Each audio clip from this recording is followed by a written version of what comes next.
I am not going to do this. Business. Hey, everybody, you know what it is. You know what time it is. Sorry we missed you guys last week. We had God's technical difficulties. Yes. Because I don't even understand how the StreamYard wasn't even working. Everything seemed like it paused for a quick second. Like it paused for it. And I was just like, God, you know what? I tossed my hands up. It's you know, have your way. That's if it. You don't want this to happen, and it's cool too. Gotta move when he says move. And you move when he says move. And we're with Rahab, the lady on the wall. The woman of means and ways, and everybody comes to see her about some stuff. She knows everybody's business. She does. Mm-hmm. She knows everybody who comes and who leaves out of town. And that's where you see Rahab so Rahab comes in the story when the children of Israel, Moses passes away, Joshua takes over, and right? Mm-hmm. Yeah, Joshua takes over, and they're right across the river. Like, we can see the promised land. We about to go in that land that we didn't go in the last time, but we're about to go there with some new people. We're finally gonna do what we were Revelation, new people. We're about to go in the land. Clarity. Yeah. Wow, for real. This is what we're doing. Live in front of a full studio audience. No. Yeah, I guess. Oh God, I love it. That's what we're doing. Just so y'all know, we just got a couple of answers in that one sentence. One day we'll still see my face looking like, Jesus, what? Revelation, what? But no, Rahab. So Joshua sends 2 spies, which Moses did the same. Well, Moses didn't really send the spies the first time around. The people wanted to go spy, and Moses but God is like, well, I told you to go take the land. And they were like, well, we want to see what's going on over there. So they run and jump over there, and it was a scary moment. Only 2 come back saying, hey, you know what? We didn't need to go over there. 2 come back saying, we can take these people. 10 come back saying, no, I don't know what y'all spoken, but them people is bigger. Everything is just larger than life. We can't handle them. You know, we some chickens. We've been complaining the whole way up to this point. So, you know, we some chickens. And so they wandered the wilderness for a bunch of other years till them stiff-headed, hard-headed people who don't like to listen to God had to die off. The fear had to die off in them. And so now they're back again. And instead of sending 12, Joshua thought smart and said, you know what? It was 2 who came back, so I just only need to send 2. Caleb actually, was it Caleb? No, it was Aaron's son. The first time around? No, the second time around. It was Aaron's son. And who went? Caleb. So Caleb got to go twice. Mm-hmm. Caleb's about it. And he took somebody else with him that was about it. Because Aaron's son, this is the son where the people acted up and he killed some folks for Jesus. Mm-hmm. So he was ride or die. Like, if something jump off, he had to jump off on the back pocket. Like, I'm ready to kill some people for this land. Like, we're going in this land. So Caleb gets to see the land twice, coming back with the same report. So Joshua thought smart, you know, let's just only send 2 people, because if we send too many more people, they're going to come back and scare these people again. And here comes another 40 years. And we wasn't trying to do another 40 years because we would all be dead. Enough is enough. Enough is enough. Let me think smart. Like, sending too many of you in the mix, sometimes too many opinions is not a good thing. Nope. Rarely is too many opinions a good thing. Yeah. So you only need 2 counsel, God and somebody else you trust. That's it right there. Don't go no further. Because then you start to get confusing. Cause confusion, and that's how you stay stuck in whatever your situation is, whatever it is you're trying to decide. You ask too many people, and everybody's got a different opinion, and you will start doubting what you heard in the first place. Yeah. Mm-hmm. Mm-hmm. So if you need confirmation, like, you know, go back to God, and He'll wet the fleece 3 times for you. Just saying. Just in case. So you see the spies get in the city, and they go where everybody goes when they go to a new city. I'm not going to say the strip club, because I almost wanted to say the strip club, but I'm not going to say the strip club. Okay, so they go to the local watering hole, the bar. You know, you get to a new place, wherever people go to meet people. No, it's actually a strip club, because when any big guys come into town, like the money makers, where do they go? The strip club. Business deals are made at the strip club. Mm-hmm. Yep. It'd be like your today's strip club. And Rahab is the madam of the strip club. She's the boss. She is that one that everybody goes to see and talk to, and she knows everybody. And so they go to see her because if they didn't go there, then they would be recognized. So they go in a place where they didn't even think the Jews would go because that's against their it's against their law actually to be in a place like that. So they actually did a disguise move and go in a place where nobody would expect them to go. And so you see the king, who they've already been scared because they heard what the Israelites were doing. They were already scared. And so they figure out these two are in the city because they're coming through the city gate. So everybody sees them. They're recognizable. And the city was already on lockdown. So for two people to come in and everybody's going to know where they go. And they go to see Rahab. And Rahab's like, listen, they're already scared of you guys. I'm going to make a bargain with you because I know you're coming to destroy this thing. I just need you to save me and my family. That's it. That's it. That's all I need from you guys. I know you're coming to destroy because we heard what you did. Oh, they're all in fear. Let me tell you. They're all fear. And precede you. Way ahead of you. Even though you only send two people, we know what you can do. And Rahab's like, listen, I'm finna cut me a deal right about now. If you come and destroy the city, which I know you will, just save me and my family. She was thinking about herself right then and there. And Rahab is a woman of, she's quick on her feet. She really thinks quick on her feet because once the spies came, she's like, listen, she could have been like, oh, well, not entertain them. Like, oh, whoop the whoop, whatever. But she was quick on her feet and she knew of the power of God because she's seen it in action. And so now she's like, okay, me and my family, I'm going to hide you guys. Follow my instructions. And she goes to hide him. And then the king sends the guys to come look for the ones that came in the city because he heard they were in the city. And he thought they came. I don't know what he thought they came to do. What do they think he came to do? It's just two of them. It's just two of them. They came to spy. I mean, that's what they were there for. And if you don't let the spies leave, then the other people don't get their information. So how about we just kill them now? And we can just cut all of this stuff, all the other stuff out. And so they go to Rahab, and Rahab's like, she's smart. She's smart. She's like, oh no, they came. They sure did. She could have denied it and said, no, they didn't come here. But because she knew that everybody's eyes were on her, she's like, no, they were here. Make part of the story believable. Yeah, they were here. I'm not going to tell you they weren't here, but they went this way.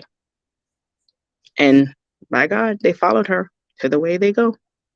And then she told the spies, hey, stay here for a couple of days. And then when it's good to leave, I'll tell you to leave and go this way, stay here for a couple of days. So they even followed her instructions. And that's kind of weird right there, where they followed her instructions. Why? I told you she's a businesswoman, so why would it be strange for them to follow her? Why did you say she's a businesswoman? What business transaction she was handling?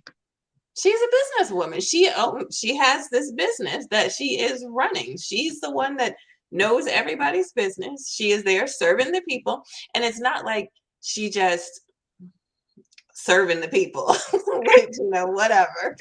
But she was right. But it's not just the people inside, it's also the people outside. So she's the bridge between the inner and outer realms of the two things. Read the Torah, girl. Read it. Read the Midrash. Did you just say the bridge? Did you just really say the bridge to me? Did you really just say the bridge to me? I'm gonna just end this right now. Like, I'm over you. You can't be over me. I'm just telling you, she is the bridge between the people that are outside, those people that are too poor to be inside, and then those people that are in the inner city. They're in the inner whatever, this inner sanctum. She is the bridge between them. And so she is literally in the wall. She's not living on top of the wall. She didn't build a house on top of it. She didn't build a house on the side of it. Her house is in the wall. Her business is in the wall. She is a businesswoman. And if she knows all of this stuff, she knows the minds of the people on both sides of the wall, then yes, I'm going to listen to her. She can tell me where I need to go to hide out. Why are you bouncing? But she can tell them where to go. I mean, it's what it is, right? When you go to somebody and you say, okay, I need some information. Why did they choose her? Why didn't they go somewhere else? I'm sure she's not the only one who was opening her gates. Nisha using all them terms tonight. Opening her gate. No, she knew when everybody came and went, they came through her where she was. Exactly. She knew the rich, the poor. She knew everybody in between. Rahab knew everyone. And Know them by name and everyone by knew her. face. Yes, And and what they everyone came knew to her, town and they for. trusted her. They trusted her and the information that she provided. She may not be like a person you want to be seen in public with. No, we're not going to go have dinner together. But if I need some information, yeah, I'm going to come to you. Mm-hmm. Mm-hmm. Mm-hmm. Mm. She's the bridge. Really? You going? We should have had this episode last week. I promise you. I'm not trying to hear this tonight. Like, for real. You're really cutting deep. You'll be okay. You're really going deep with that one. But Being the the bridge. other thing is that the difference between the way the Bible explains Rahab or the way Rahab is portrayed in Sunday school, in the teachings Mm-hmm. based on the Bible, is she's very overly sexualized. And that's because they take her name to mean, the wide open, all kinds of things. But it's not a sexual reference. When her name was given to her, it was given to her. Her name means broad and it means expanse. So there's a verse earlier in the I think it's in the Torah, that says God will give you a great expanse that will basically, I know you're not going to like this, but basically bridge the people. And she was like in the middle of those two sections of society. She was literally by name the great expanse. So yes, you can see her as overly sexualized and, she's the prostitute, she's the madam, she's whatever. But at the end of the day, she is the bridge that God used. She is a businesswoman who is there to facilitate the spies when God sends them in there so that they will be able to do what they need to do to get the people to the promised land. And not only that, to be named later on throughout the Bible because of her faith. You said she God used her to, which broaden means, the expansion. So Mm-hmm. God put her in a place to expand his territory. Exactly. And if the spies would have never went and never met Rahab, what report would they come back with? Right. It's like, yeah, we can take them, but who is going to believe them? I mean, you've got, these people that have already seen once. Okay, we came back with a bad report the first time, or the group as a whole came back with a bad report the first time. And people that are in the camp with the Israelites, they already know the stories. So you have to come back and give me definitive proof. Well, now there's this lady that says, okay, we know what you're capable of. And her information is trusted. Exactly. This entire city is scared of you. We know what you're going to do. All I need you to do is save me. And the fact that this one woman has faith and she tells you, being on the edge of society, that, everybody's scared of y'all. Okay, now's the time. Now's the time to go do. Now, that was the confirmation to take the land. Exactly. God already told you to take it. Now you've gotten the confirmation that it is yours. Because they knew they were coming. And even though her house was in the wall got destroyed. So her past got destroyed. Yep. When the walls came down. But she remained. She remained. Mm-hmm. When everybody else was destroyed, she remained. Yep. Even though you're past, you're the bridge. You're sitting on the edge of society. You're the I don't want to say backslider, but you're in the world and you want to submit to God, and you're kind of like on the fence. Right. So you're lukewarm. Like, you're not really sure which way you're going to go on any given day. Either way. But if you think about it, the way they saved her was with a scarlet rope hanging out of her window. The blood. Come on, man. Come on, Jesus. Come on, Jesus. Like, it's all over this story. Oh, geez. The woman. Girl, I got it already. Let's give it to everybody. Jesus, show up for us again. But, when you've got all of these factors in play, and yes, she is, again, a woman who's on the edge of society. You got to think about this. Everybody wrote her off, too. Exactly. But if you think about people now, those people that are being written off by society, you don't know what their story is when you decide to write people off. Rahab was with the Israelites during the Great Exodus. She came out of that whole thing. She was 10 years old. So now, about this time, we've been in the wilderness for 40 years. 40 So years. all this time on Which the they journey. passed the right where she is now. They passed it before. Right. And that's where she landed. But in order to make her way in society, according to the Midrash, which is the Jewish explanations of the Torah, according to that, she started her employment Her on the career. yes, her career. There you go. She started her career on the journey. So she was 10, 11, 12 years old, already being pushed into this. So is it something that she learned how to work it for, her good The and progress. situation. Right.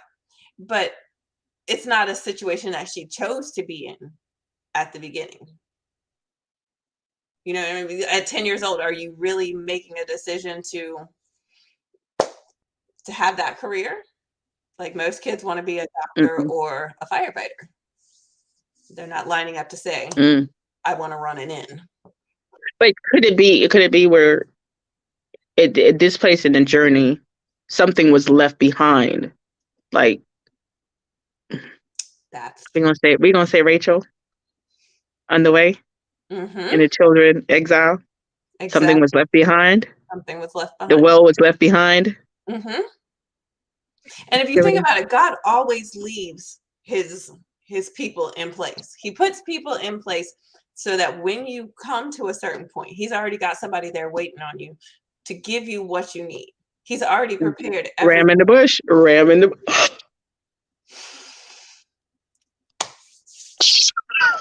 Okay. So yes, the ram in the bush. Rahab was the ram in the bush. And at the end of the day, Rahab ended up marrying Joshua. So that's a whole different trajectory from starting out here in the wall to now I'm married to the leader of the Israelites. But your journey started out before the wall. You left Egypt with them. Right. You started on this journey. You got left in a place where you had to make a way. Yes. And then here comes, you see the thing come back. They come back full circle. Then now you're the one that's giving them confirmation for the way, and you're still getting saved. Even though you left on the journey with them, you didn't continue the journey. You stopped in a place and you rested there and you made a life there. Doesn't mean that God won't come back around for you. No. So think about this. You start on a journey 1 year ago and you go around in a circle and you come back to the same exact place. Who's there waiting on you that you just need to pick up and take with you? You know what I'm getting. You know what I want to do to you right about now, right? I mean, you just gotta think, like, there are people that are in your life for a reason, a season, and a lifetime. So if you think like the Israelites were together for a lifetime, Rahab was, she was a lifetime kind of thing, but she had her seasons. And there are some people along your journey that are going to be there for certain seasons, and then it's time to let them go. And then there are other ones that you guys have to go your separate ways in order to grow and then come back together. Come back, circle back. So even though you were on the journey with, your friends, you're growing up with them, you're on this journey with them. Exactly. You get left as the journey continues. Like you stop to rest or you stop to build a life somewhere. It doesn't mean that's the end of your journey. It just means that it'll come all the way back around. You were doing what you were the one that was making the way, so that when it comes back around, that they have a way. Yep. So every cause isn't lost just because you guys take separate paths. Everything works together for the good of who? It's not our good, it's God's good. And Rahab could have said, you know what? I'm stuck here making in this life, like I'm stuck doing this. But she ended up doing that to learn the people, to know the people, to be trusted. Even though her profession wasn't like, it wasn't the best profession. Right. Her position in life wasn't the best, but it gave her access. Yes. Why are you laughing? Access. God will put you in places to have access. That is so true. That is so very, very true. Mhm.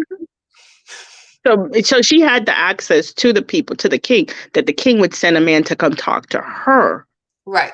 in her low place where, like, oh, we need some information.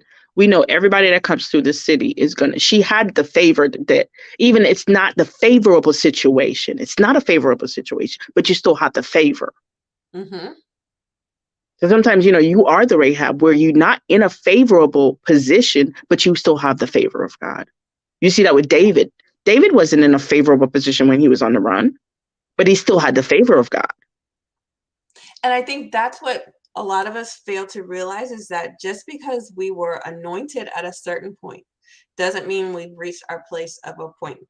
So Yeah. when you have that appointed time, God will make sure that you get where you're supposed to be. He's going to take you through hell and high water sometimes, but I'm just saying, like, it's not, they went through the wilderness for 40 years. I'm sure that that was not, you know, told Wasn't people being cream and hunky dory? milk and honey, and it wasn't Egypt. They would have rather gone back to Egypt than deal with what they were dealing with. But they had an appointment and they needed to get there. And he had to leave that remnant behind to prepare a place. Joseph and the going to Israel. It wasn't a favorable situation because he got thrown in jail. Right. But But he it's needed almost to be like in place. he needed to be there. But while he was there on those unfavorable situations, he still had the favor Exactly. to save Exactly. a whole generation of people. And here comes Rahab doing the same thing. Because if the guys didn't stop at her, they would have killed him. Probably. And there would be no report to tell the children. And if the children found out they were dead, guess what they would do? They'd probably be scared and run off and just do this whole thing all over again. Yep. Do Stop this me all over again. obviously this is not what we should be doing. If this person got killed and these people already told us it was bad, now we have confirmation. So, but you notice what they did. They went into the city and they didn't go to the most favorable. They went against their laws because the location was not. It wasn't where they were supposed to be. but I think this is one of those things where people get into, it's like going against your religion versus doing what God said do. So yeah, it's not Going against tradition and yeah. and just following that line. I don't like it tonight. I really don't. I can tell you that. So sometimes tradition will keep you stuck. It will keep you from getting to what God's will is. So I'm stuck on The Chosen, as you know. Mm-hmm. And there's this one part in The Chosen where Nicodemus asked one of the other rabbis, he said, are you willing to put God in this box and not let him expand, not let him do something new every single day? And the truth is, if you believe that God is a living being, Living will. if you believe that God is a living God and that he's going to show you new mercies every single day, then you can't say that what he did yesterday is the same thing he's going to do today. Yes, everything is the same yesterday, today, and forevermore. But at the same time, he's got something for you that he can do in a new way. He can move in a new way. And just because people don't like it or the religion says that you shouldn't do it that way, doesn't mean that that's God's will. So that's my I take. don't like how you circling back around. You're hovering like a hovercraft, sweetie. I promise you, like a hovercraft. You are hovering around this thing. So let me explain to y'all why I keep doing what I'm doing. Because when God speaks, you have no choice but to listen. When God moves, you have no choice but to live. Listen, last week I didn't do the episode, and we were just like, you know what, God, have your way. You see something ahead that because sometimes when things happen, you're like, well, I need to go do it, and it's like I'm in a position where I'm like, God, okay, whatever you want, Dad, whatever you want, Father, it's yours. It's not even mine. Let me step back and digress. I didn't even get upset. Because I could have just spazzed up and like, why is this thing not working? We pay for a subscription. And it's like, no, God, you're doing something. And so when this whole entire week, everything in the Rahab story, and we tell you that all the time, everything that we talk about on the show is what we're experiencing. So as we're talking right now, we're getting revelation. This week, the will of God came up. Mm-hmm. And I was like, the will? God's will is what? A living will. Yep. And if you look at it in plain layman's terms, a living will is what? It's changeable, right? Mm-hmm. And so if God's will for you, if God knows his will for you, you don't. And like Nisha said, it's constantly changing. Mm-hmm.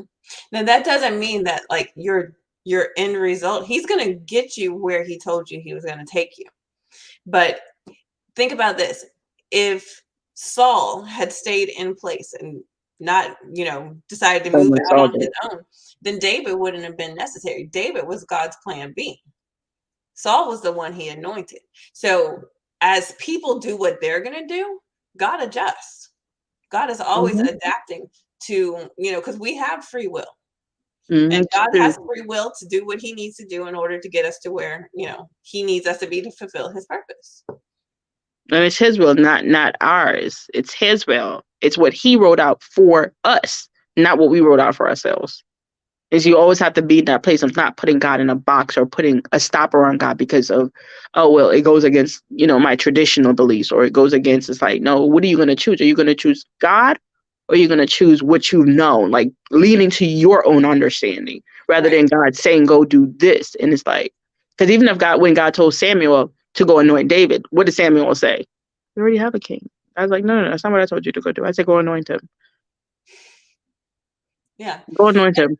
But Which how often goes against the law, which goes against the law that was God, which they created, man that's treason. created. That's treason. What to go against it? Anointing another king when there's already one in place. Like you Exactly. said, it's totally against the law. And Samuel didn't want to go back because he's like, well, if Saul finds out, he's gonna kill me. That I anointed somebody else, and he's not even dead yet. Mm-hmm. What if the spies thought, you know what, we're going in, because Joshua never told them to go see Rahab. Yep. Joshua did not. Joshua said, go and scope out the land and give us a report. Now, their decision was, okay, they could have been like, you know what, our law says not to go in there. Let's go or look around. But no, somewhere in there, somebody who had the discernment and the knowledge to listen to God and let God lead them. And it's God's will. It's not ours. It may not look like what everybody says. It may look contrary, but it's for his people, not for our eyesight or for our liking. Because they did what they did, they were able to escape that city through Rahab, which was not favorable, which was not the place that they wanted to be, which law said they shouldn't have been, and killed the whole nation, but saved, first step in the taking the promised land. We got to take Jericho, and the wall falls. But you see Rahab past falling when the wall falls. Exactly. And I She's think, made it new. Like yeah. all the walls came crumbling down, And and there so are her home so was many of destroyed. us, yeah, Hmm? and there are so many of us that have past stories that we have in our mind that we could let keep us stuck. But it's like, God will make a way for your past to not even matter. Like what you did yesterday has nothing to do with today and where God's going to take you. If you decide to trust in him, you may not even know what that means or what that looks like, but if you follow his leading, your past doesn't matter. Mm-mm. Nothing matters. Nothing, not even nothing you do or did, whatever, because the mercies are new every day. That's it. They're brand new every day. So it doesn't even matter what you did yesterday. Mm-mm. And so Rahab, it doesn't matter what she had done.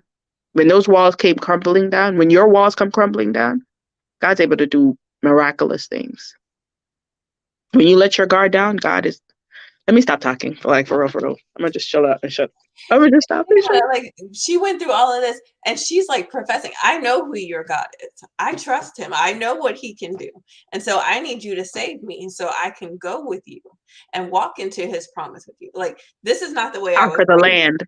Yeah, this is not Mm-hmm. the way I was raised. This is not, anything that I have believed up until this point, but I know you are here at this moment for me. So even on the other side of it, yes, they came and they got what they needed from her, but they brought her the hope of something different. So when you talk to those people who are on the edge of society or just on the edge of a thought, and you give them that hope, it can transform and change everything for them. Even for you, because you walked away blessed. Exactly. Being a disciple, that's just discipleship within itself right there. You walk away blessed, like you're blessing someone and it's a blessing to you. Yep. So they went back with the report that they went back with a good report. Caleb got to, give a report twice. Like, yeah, I know what I was talking about the last time. I survived that the last time. All them idiots died off and I'm still here and I'm still getting to see the land. Yep. And now he gets to walk into it. Man, Caleb survives a lot. Like, Caleb is strong. That's what's up, Caleb. We need some Calebs around. He survived everything. Whew. There's probably a couple of Calebs, you probably a Caleb too, survive everything. And you see where, man, Rahab, the left behind. She had more than just her career was against her. It's the fact that she was a woman, first of all. So they went to this woman and she gave them information. And the king sent a man to the woman to get information. So you see, somebody asked me why we're going through the women, and I was just like, God said it starts and ends with us. It was her seed that bruised the head. Not his seed, but hers.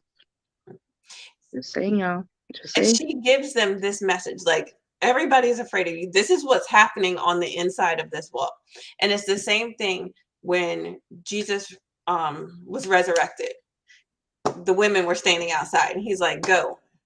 Give this message to the people. This is what you need to go tell them. So when there's a message that needs to be given, because tell about my female. Go ahead, give it to us. We'll tell everybody. Woman at the well. Yes, and that woman with the alabaster box is the woman at the well. Is how he started his ministry. Like she was the first one. No man, not any of the disciples. She was the first one to go tell the people. I've seen a man and he has told me everything that I've done. This man is real. For her to be there and to give this message, it was like confirmation and prophecy of it's always coming through. The well was almost like the wall, and she was almost like a Rahab. Exactly. She had a Rahab story. God, you let her come back around. You love to do that swing around. Like, I'm gonna come all the way back around and teach you something that you didn't even catch the first time. Oh, the wall. Who was sitting at the wall, and the people were about to perish? I don't know. You're talking in riddles now. Who was sitting at the wall, heard the story, and the people were about to perish? Esther. Esther was about a wall too, because Mordecai was at the wall. Yes, I didn't even think about that. And then the message was given to Esther, and yes. And but Esther, when you think of Esther, Esther was a concubine. Yeah. Not unfavorable position, sweetie. Unfavorable position. But she had the king's favor. But Rahab had the king's ears. Right. But if you think about it, when you're married to someone, like the one that's sleeping with him is the one that has his ear. A good wife can have those conversations with her husband, which is how Jezebel came to be who she was. And she had the king's ear, and if you had the ear of the king, you can persuade him to. Even Solomon, that's how his downfall came.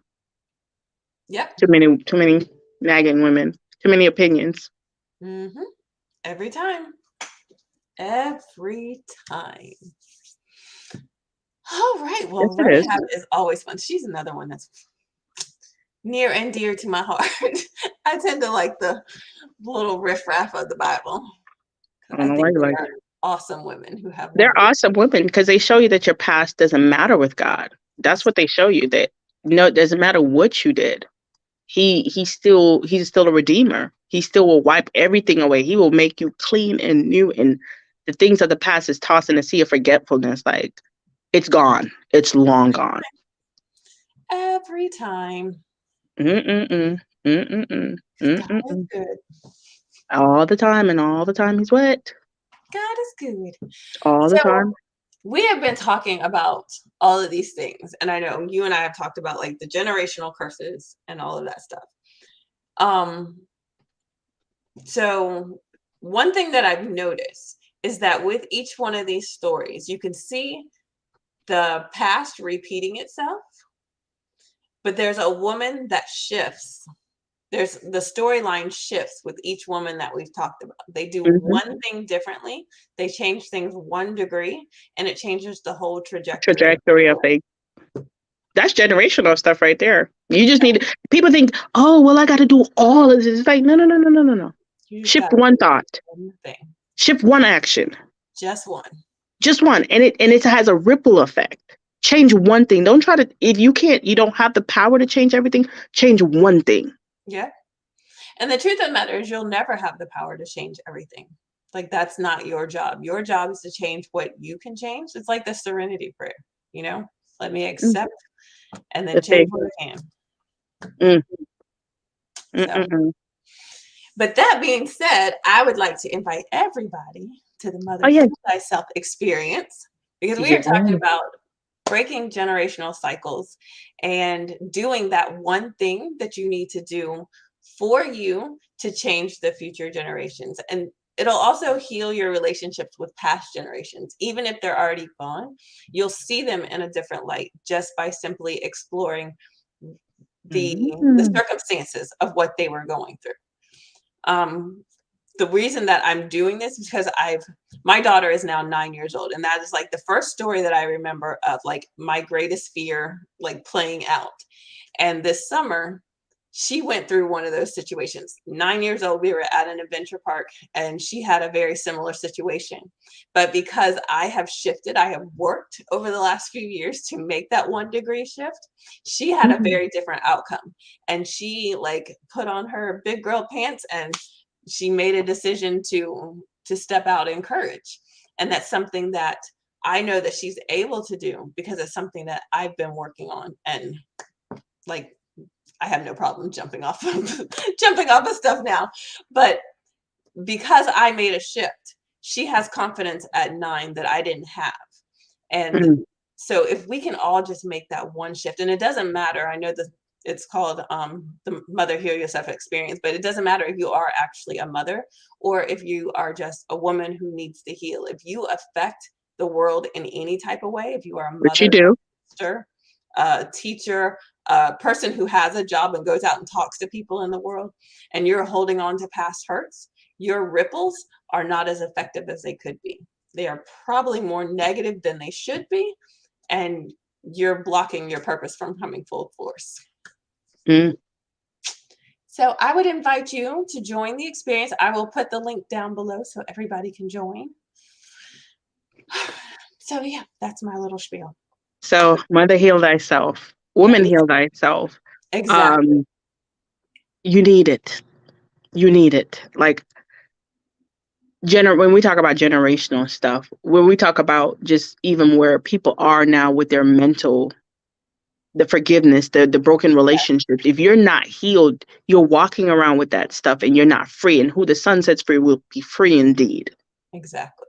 And if you have the opportunity to experience it, you don't have to join during the day. You can go home and do it in your own space and time. Lock yourself behind the door, just like the other women did in the Bible. Lock yourself behind the door and experience it. Get to understand what healing looks like. And every day you get a lesson of the things that you buried, and it's unearthing those things that may be holding you back.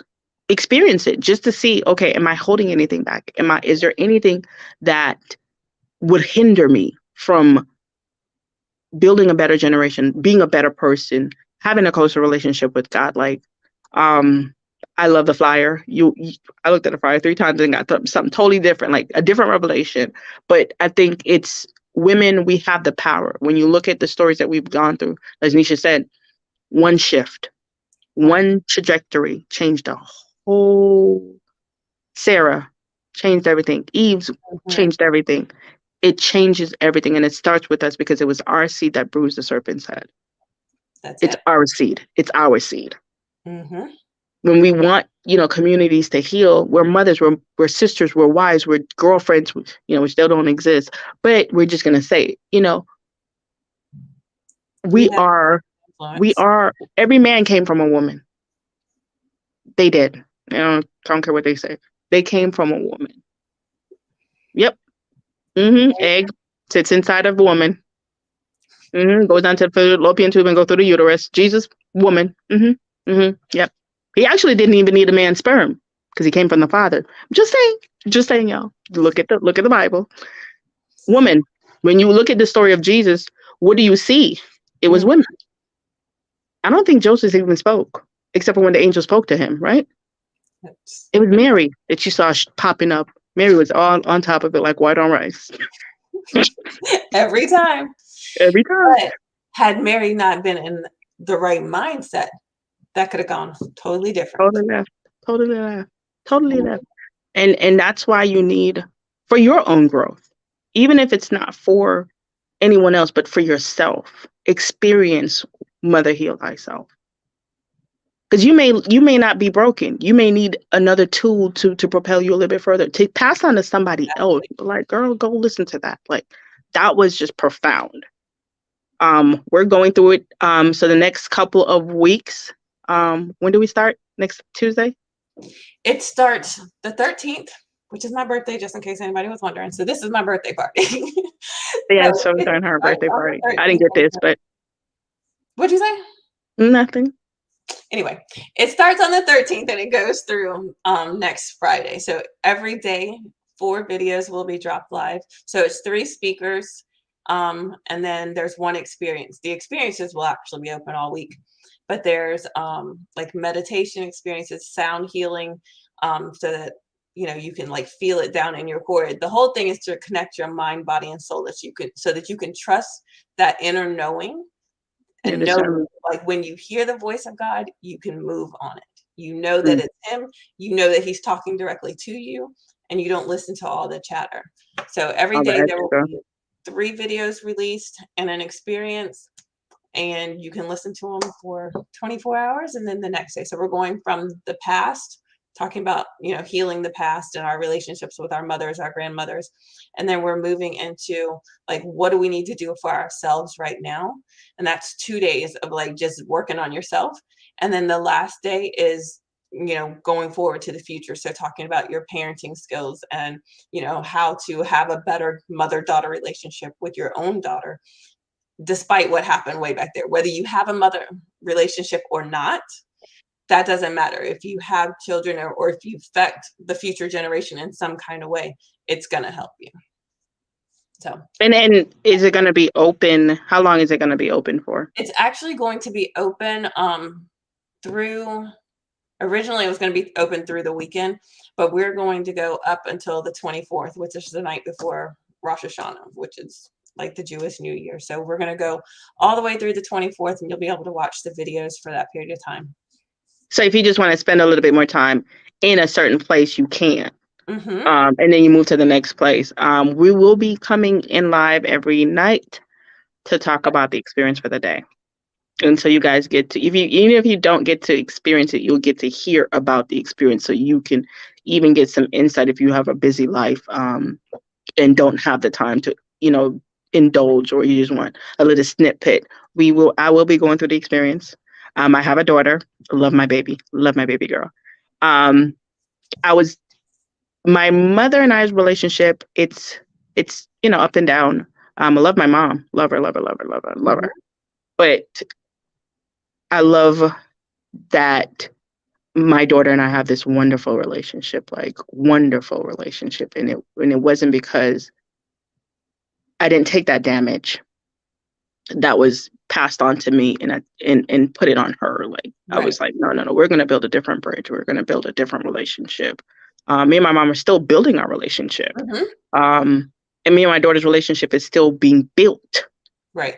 I have a great foundation that we started, and I started, and we still building on it. Like, when people said, children, they were scared to have daughters, I was like, no, I love my baby. She's a cuddler. She's just so I was terrified of having a little girl. Like, oh my gosh. You hear all the negative stuff like, oh my God, she's going to spaz out and da-da-da-da-da. And I'm like, now it's just wait until she turns into a teenager. It's like, I've been through teenage years once. I mean, I know it can be a little trying, but they're going through their own things. And if you actually listen to them rather than trying to squash them through that process, it's a very different experience than my teenage years.